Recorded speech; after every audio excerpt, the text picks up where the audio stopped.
Introducing the Champion's Mindset, the podcast that gives your inner game a serious upgrade. Join internationally renowned mindset and performance expert, KATHRYN Orford.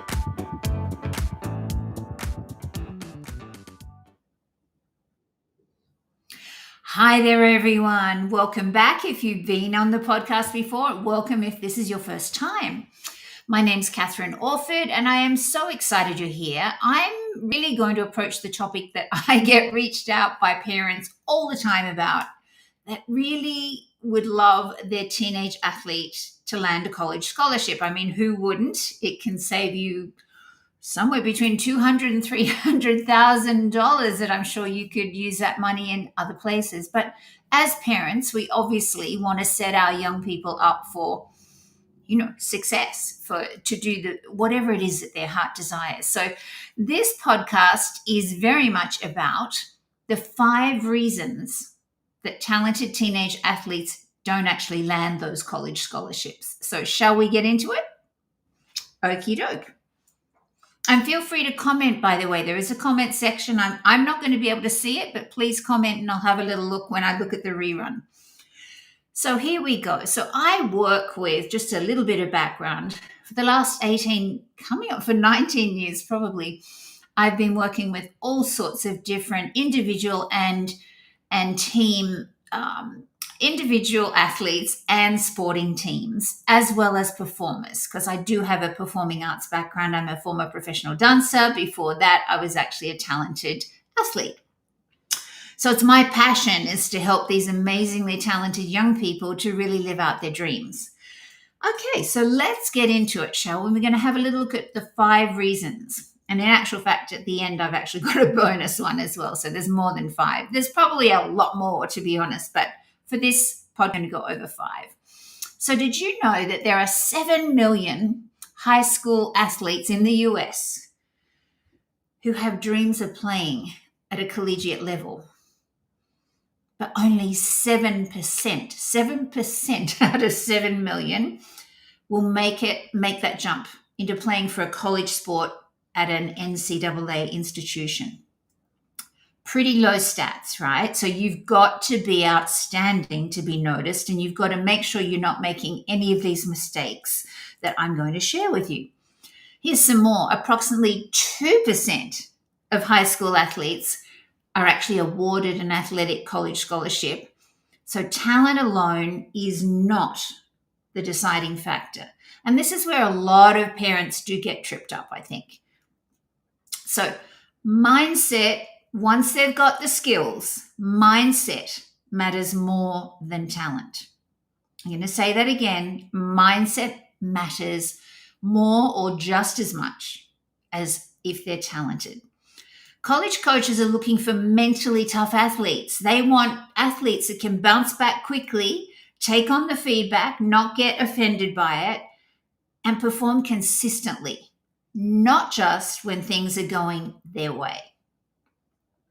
Do you have an athlete that when they don't play so well, they kind of beat themselves up and they're quiet on the car ride home? You're going to, as a parent, you're going to have to really teach them that as an athlete, then they're not going to play well every game. Speak to I don't know, Nikola Jokic on the Denver Nuggets. He didn't play perfectly every game last season, but he's an extraordinary player. He understands that making mistakes is part of being an athlete.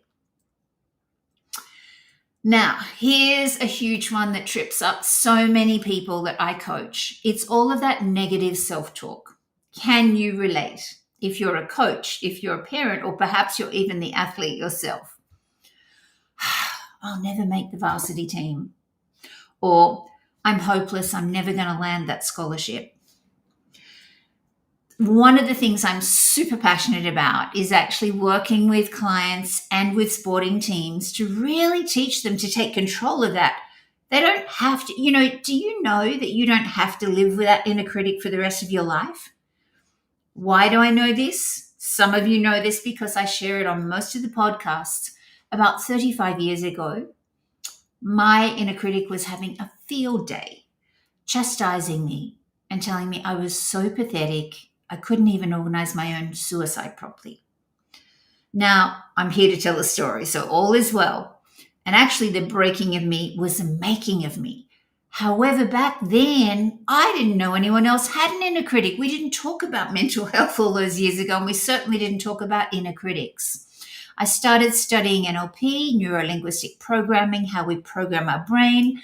I started working with Tony Robbins. He invited me on board as a trainer, but at that stage I was busting to be a mum. So I said, thank you, but no thank you. But what I really got out of working with Tony was that I could reprogram that sucker and turn it into a cheer squad. Stop and think about how well the teenager or the players in your team are going to perform when that inner critic has been replaced with a cheer squad, because that's the objective. That's how strong they need to be. They need to take control of that. Neurons that fire together wire together. It's called neuroplasticity. And when you interrupt the pattern, the moment that you, a player, your teenager has a negative thought, teach them to interrupt that sucker within 5 seconds and replace it with a positive, because then they'll be creating new neural pathways in their brain. And as I said, neurons that fire together wire together. So that's one of the reasons that young athletes get tripped up, is they're really, really busy beating themselves up in their head when they don't perform well. They feel like they've let their team down, or if they're an individual athlete, they just know that they didn't do their personal best. Another one that trips them up, well, here we go. This is where the inner critic really comes into play. The National Science Foundation says we have 50,000 thoughts per day. Some of those are conscious, some of them are unconscious. Now, 95% of those thoughts that are going over and over in our mind are repetitive, and 80% are negative. So by the time a young person reaches the age of 18, have a look at these stats. 3,080,160 negative comments. Are you starting to realize where the inner critic came from? The great news is you can change that. Another one is crumbling under pressure.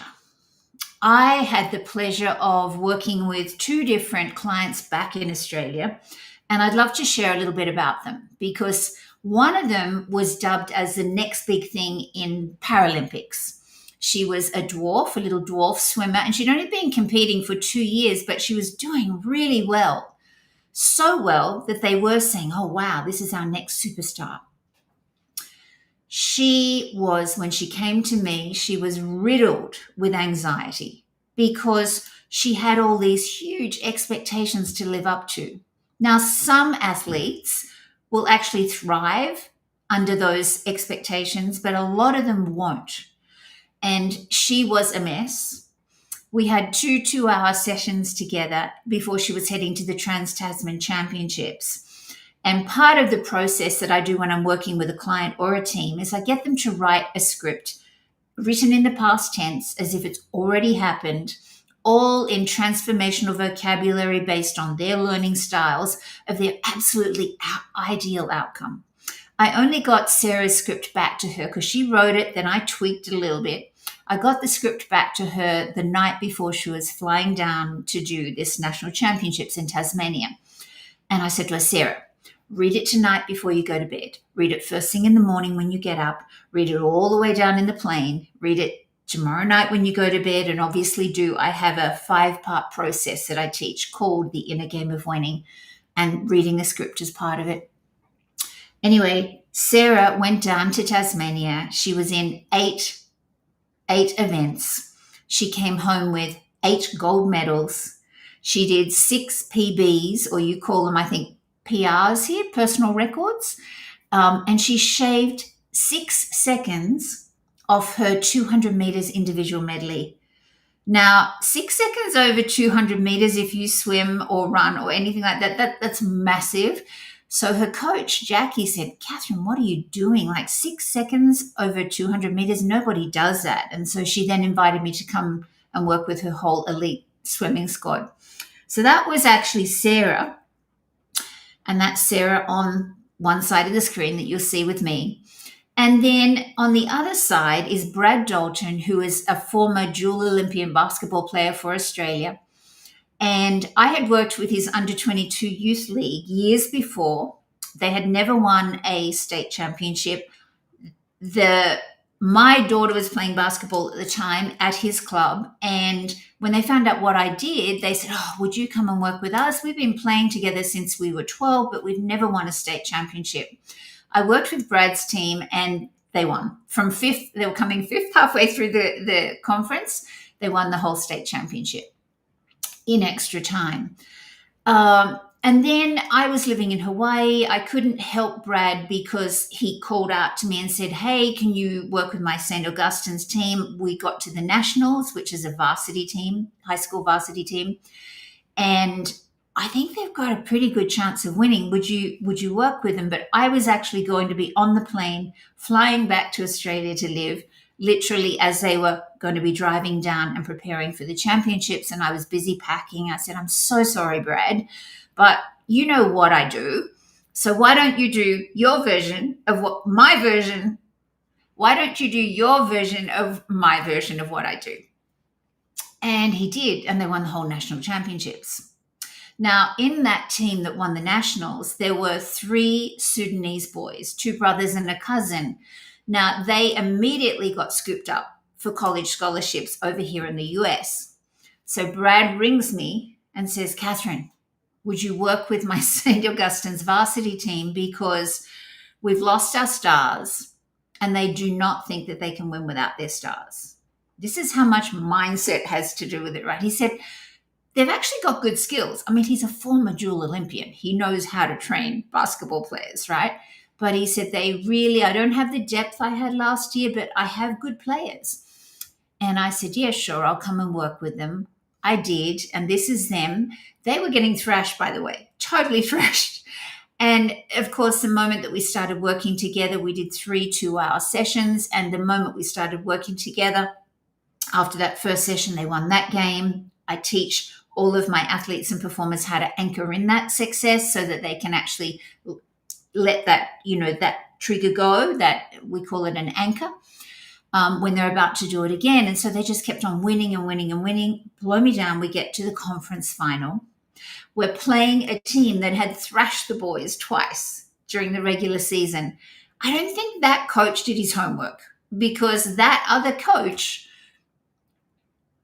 he came out and his young men were really, really cocky. And I think they were thinking, "Oh, we've beaten these guys twice. This is going to be a walkover." They hadn't looked at how much our team had been winning, right? So our boys go out there and they absolutely nailed it. They were 30 points ahead at the end of the first quarter. Unheard of, huh? And as you can see, they won the conference final. And I think the second plaque was for the highest point score out of the whole conference, out of the whole season. So teaching your athletes, whether you're a coach, a parent, or the athlete yourself, teaching either yourself or them to really frame the expectations in a way that works for them, that they don't actually end up crumbling under all of those expectations, because it's a huge mind game on them. Let's move on, shall we? The teenage brain is under construction, okay? So they're not necessarily, they can't. Their prefrontal cortex is not fully formed until boys are about 27, girls are about 25. So they're not necessarily going to be able to think through the consequences of all of their behaviors. And unfortunately, in this social media world that we live in, there are opportunities for them to stuff up in a way that is not going to serve them in getting that college scholarship. Because guess what? Coaches, recruitment people are going to look at their social media, not just their highlight reels, what they're posting. So as a parent or as a coach, it's your job to make sure that they totally understand the impact of what they're posting online. The other thing that trips them up, oh my goodness me, we are actually wired to compare ourselves. But when we play what I call the compare and despair game, that is just a downhill battle. That's like it's a downhill slope, I should say. It's not going to serve your young players. They've got to really start to play the compare and dare. Compare and dare to be the best that they can be. I was watching a video today. I think I've shared it on, it's on one of my Facebook pages at the moment, and it's certainly on my stories in Instagram, which is Mindset and Performance Coach KATHRYN is my Instagram. And if you are on Facebook in my Coaches of Athletes community and my Parents of Basketball Players community, I'm pretty sure I shared this earlier today, and it was Coach K, who used to be the incredible coach up at Duke University. And he was really comparing how two different players came to him. One of them was actually dubbed as the number one player in the nation, but his growth was at a different speed to a young man who also came to him. And I think he was maybe number 10 or something like that in the nation. And he ended up getting his NBA draft much quicker than the one that actually you would have thought would have got it. And the point of his video was players will develop at their own unique speed. So playing the compare and despair game and thinking, oh my goodness, I'm never going to be as good as XYZ is futile. So get them to stop it. Stop it straight away and start going, dare to be the best version of you that you can be in this moment. Now, when I was coaching Brad's original under 22 youth league, what I noticed, I went to their training and I watched and I went, every time they missed a shot, turned over the ball, anything, missed their 3-pointer, whatever, I could see that they were on the court, but they weren't really on the court because they were busy beating themselves up still in their head. So I came up with this term, which is basically a reset button. It's a reset to get them back in the game straight away. And that was their teammates would call out, flush it, flush it. And it was just a really quick, easy reset word for them to go, oh my goodness, let it go, move on. Let it go, move on. Is this making sense? It's really simple, but I tell you, it works. The second reason that athletes don't land that college scholarship is because they don't stand out to recruiters. I mentioned this before. Your athlete may have a fantastic highlight reel, but if they aren't good at communicating with their coach, if they're not good at receiving feedback and not taking it personally and thinking, oh, the coach doesn't like me, they're going to get lost in the noise because all those other people are wanting scholarships as well. So the pitfall is thinking, if I'm good enough, the recruiters are going to find me. I've just got to keep on being good enough. No, there is so much more to it than that. So be proactive. Make sure that your athlete is showing their individual personality and not just stats, not just I've got this percentage on my free throws and this is what I've done over the season, etc. They're far more interested in getting to know your player, okay? They want to know whether or not they're resilient. They want to know whether or not they're coachable. They want to know whether or not they're good at receiving feedback. They want to know whether or not they're actually a really good team player if it's a team sport. So be proactive. Now, here's the thing. They need to be proactive, not the parent and not the coach, even though the coach might reach out to someone in the first place. If you're going to answer all of the questions for your teenager, that shows that they don't have the confidence to speak up for themselves. So by all means, do the groundwork and then pass it over to them to show that they have the confidence and the communication skills and that they deserve that college scholarship. Reason number 3, they don't focus on their academic. They are so wrapped up in whatever sport or performing arts that they're doing. And bottom line is, if they think that their academics don't matter as much as how they're performing, they are in for a wake-up call. Grades equal eligibility. And the thing is that the discipline that they show in the classroom is definitely going to be mirrored and show up in whatever sport that they're playing. So point that out to them and go, okay, I know perhaps you're not as academic as your sister or your brother or whatever it might be, but do your absolute best to get the best results that you can get. Because first of all, coaches are not going to take them on if they're failing or getting D's. They're just not. Okay? Because it shows personality traits. Aside from whether they're academic or not, it shows whether or not they really have that discipline. Because it takes a lot of discipline to be really good at sport. Number 4, they can't handle adversity. All or nothing mindset, or perhaps they're allowing injuries to derail them. Can you relate to this one? Injuries is unfortunately part and parcel of being an athlete. I don't know anybody. I'm a former professional dancer, and before that, I was actually a gifted state level runner and softball and netball. Injuries are just part and parcel of it. And it's the mindset of how we approach those injuries that can make or break us. So please encourage your players to reframe failure is just feedback. You've got to adopt a growth mindset versus a success mindset. And I always like to say bounce forward. Think about it. If you say bounce back, then you're not bringing the lessons with you, are you? You're going back to what you were like beforehand. Every single mishap, injury, stuff up, anything big really in life is there to teach us lessons. So go back and learn the lesson and then bounce forward instead of back.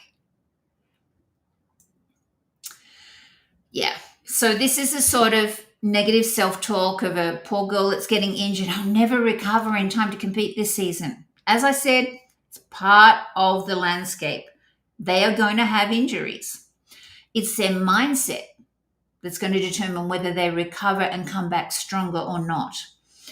When my daughter was playing club basketball for Brad's Manly Warringah Basketball Association. By the way, club basketball in Australia is very different to here. I believe here in the US, anyone can join a club and play. You can play in Australia, but if you want to be in a rep squad, which is representing your club, you have to be extremely good. So my daughter was in the 12 and unders, I believe, when a young girl on the court next to her fell. And I didn't see her fall, but I saw her writhing in pain. And she was in, I think, the 16 and unders at the time. And I ended up working with her because she had actually broken her arm. The poor thing had broken her arm in 3 places. It was like a banana. So they took her off the court. Thankfully, her mother knew a little bit about the power of the mind. So I had some coaching sessions with her. And her mother had the great idea. Back then, I had a book, which was an audio book called Positive Ways to Transform Your Day. And so Luina, Zale's mum, had her listening to my audiobook on repeat while she was asleep. And I had her visualizing just before she went to sleep, just as she woke up, daydreaming through the day, that there were elves and goblins going down there and mending all of those bones and seeing the goblins and elves really mending it stronger than before she broke it. She went back to have the cast taken off. Oh, by the way, she also played the drums. And the people that actually put her arm in her cast said, well, it's highly likely you'll never play the drums again, and it's highly likely you're never going to play basketball again. I said to her, do not listen to that. Zale, do not listen to that. Your mind is powerful beyond your wildest imagination. She took it on board, and we had her back on the court in 3 months. This is something that her mum said, that she broke her arm, that she played the CD over and over and over all of the time, and we got her back. She got back to playing basketball. I think now she's married, and I'm not sure whether she's got children. This is quite a while ago. I've been doing this for quite a while. So injuries are going to happen, but it depends on your mindset or your player's mindset as to whether or not it's the end of them or actually the beginning of something even better. So this is what I taught Zale to say: I can and I will, just watch me. When people say you can't do something, just tune it out and go, either in your head or out loud, I can and I will. Just watch me. Reason number 5 is they're not the whole package. The pitfall of this is if you've got a really talented athlete, for some reason, a little bit more when it comes to young boys than young girls, but I'm sure there are girls that fall into this category as well. Their ego is running the show. They think they are, I won't say the word, but pretty hot. And that is not what coaches are looking for. Also, if they're not so great on the sideline, when they're not playing, we're on the bench, or they're just not on the field, or whatever sport it is that your athlete plays, everybody is watching every move they make, especially if they've actually been noticed as a good, having potential to get a college scholarship. Everything they do is under a microscope. So if they're just on the sidelines, they're not cheering on their team, they're chatting away, they're on their phone, etc., not going to happen. It's just not going to happen. So they have to understand that they have to be the whole package, not just the talent. So emphasize character, emphasize leadership, really taking leadership of their team if it's a team sport, or even leadership of self, that they're coachable, okay? If they think they know it all, no coach is going to want to work with them, and being a fantastically positive teammate. So they are the 5 reasons why a lot of athletes will not land that college scholarship, but there's a couple of others. I'll give you a couple of bonuses. Oh, yes. So here we go. Here is the ego on the court. I had a lot of fun getting ChatGPT to create this for me today. So it's like, the rooster, the head one on the team, thinks they're absolutely hot stuff. But coaches aren't looking for that. They're looking for someone that's coachable, that's resilient, and there's a team-first athlete, not a narcissistic me-first athlete, and certainly not divas with large egos. The extra reasons that you might unknowingly be doing, and that's parents unintentionally, I'm sure you're not doing it intentionally, sabotaging your child's or teenagers' best efforts to land that college scholarship. What do I mean by that? I think I touched on it briefly, but also your behaviors are being watched by the coaches. So if you're on the sideline and you're trying to coach your child or teenager, I should say, instead of letting the coach your teenager, that's all being noticed. Okay, no one wants a pushy parent that thinks they know better than the coach, let's face it. Even if you've got a college scholarship when you were younger and you think you know better, just hand it over. I did a podcast a few weeks ago, and it was all about parents staying in your lane. Stay in your lane. Your job is to give them all of the opportunities that they can and encourage them.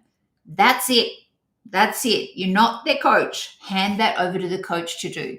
The other thing that parents can unintentionally sabotage their players with is taking over. I mentioned it before, taking over instead of allowing your teenager to speak up for themselves. So if a recruiter comes to your game and they start asking your teenager questions, please let them answer. Okay, don't butt in and think that you need to answer for them, because again, that's telling that recruiter that your teenager doesn't have the confidence to speak up. Not what they're looking for. The other thing is athletes not setting or maybe they set their goals, but they're not communicating that to their coach. Okay, so if your teenager is aspiring to either being on a varsity team or they're already on a varsity team and they want to get that college scholarship, you need to actually have a conversation with the coach. Don't think that the coach is going to come to you and go, you've got talent, you should consider, getting recruited. No, not you. Your teenager needs to let the coach know that this is something that they're aspiring to doing. And the other one that I actually mentioned a little while ago is the social media mistakes. Remember, your teenager's brain is under construction. They actually are not wired enough to think about the consequences of their behaviors. They can't think logically that, oh, if I do this, this is really not going to look good when it comes to applying to a particular college, or hoping that, going to an AAU tournament or whatever it might be in whatever sport that your teenager plays, because they're actually not capable. So you as a parent or as a coach need to really be instilling in them, because they're not going to think of it themselves. Okay? They think they're invincible. Didn't you think you were invincible when you were a teenager? Honestly, I have no idea how I stayed so safe as I did, because we used to hitchhike to the beach up in the back of these combi vans and things. I was like, oh my goodness, little did my parents know.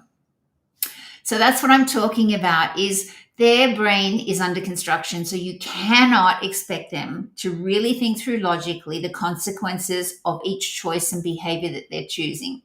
However, you can point it out to them. Okay, but they're not going to think of it themselves. So they're pretty much the 5 reasons plus a few extras. Remember, talent gets your teenager noticed, but mindset, discipline, and character is what's going to get them recruited. So they've got the talent, then they need to have all these other things to the basket of what is the package of them. What is their total package? Have they shown up to support their teammates? Do they take feedback well from their coach? Do you actually sit on the sidelines and just do your job, or do you interfere? All these different aspects are being noticed, folks. They are being noticed all the time. And the other one that really does, I want to reiterate is, if I'm talented, recruiters are going to notice me. No, you've got to get your highlight reels. You've got to be really proactive. You've got to send it out to all of the different colleges. You've got to really take charge. And when I say you, either you as a coach encouraging the family of whoever the player is you feel has that potential, or if you're the parent, you need to also be helping your teenager do that. And of course, the more the teenager is doing that, the more they're showing up with leadership qualities, which is what every coach wants on their team. So that's pretty much it. However, I do want to, here we go. Let's recover. Sorry, not recover. Let's just, what's the word? I'm not thinking that clearly on a Sunday evening. Recap, that's the word, recap. So there you got it. The 5 main reasons talented athletes miss out on scholarships. Their mindset holds them back. They don't stand out to recruiters. They don't keep their academics strong. They can't handle adversity and bounce forward. And they're not showing up as that whole package of what the coaches are looking for. Now, I'm super excited. I am in the process of creating my first app. It's called the Champions Mindset. And my very first course on there is all about mindset for teenage elite athletes that are aspiring to getting a college scholarship, or perhaps the first step is aspiring to being in a varsity team and then moving forward towards the college scholarship. So it's coming soon, Mastering Your Inner Game Mindset Method. And if you're watching this video and this is something that you're interested in, it's only application only. I will only be taking on young, elite teenage athletes that have already been recognized somewhat for their natural ability. And then we're going to work on all the mindset aspect so that they've got everything that they need to really show up and be the absolutely best that they can be. So if it's something you're interested in, please do comment below. Find me on social media. Facebook is Mindset and Performance Coach KATHRYN. Instagram is the same name. I believe I'm also on TikTok, but I don't spend a lot of time there, but my social media team certainly post everything over there. Or you could actually just reach out to KATHRYN at KATHRYNORFORD.com. And I'd love to end giving you a gift, which you'll hear about in just a moment, which is a copy of my free ebook, which is Mental Performance Mastery for Basketball Success. Now, I just need to reiterate, yes, I coach a lot of basketball players and teams. I'm off to coach the Wagner College team over on the East Coast. I'm also heading up to Cornell to work with the track, field, and cross country athletes there. However, it's not just basketball that I work with, as you can see. I've worked with opera singers, musical theatre stars, full-time ballet students, swimmers, tennis players, you name it, every imaginable sport under the sun over the last 18 years. So even though the book says for basketball success, it's not. It's for success in any sport or in life itself. So thank you for joining me. I hope you found it useful. Please comment below and let me know what was your biggest takeaway, because it's really important for me to know what people are struggling with and what lands, etc. You possibly knew a lot of these things already, but it's interesting how we can know something, but we need to hear it a few more times to actually do anything about it. So I hope you found it valuable. If you did, please comment, share, and I look forward to seeing you next week when I'll be interviewing a guest. And stay tuned, because just right now, my producer is going to pop on something that you'll be able to go to a particular website and download a free copy of that book. Thanks again for joining me. Ciao for now.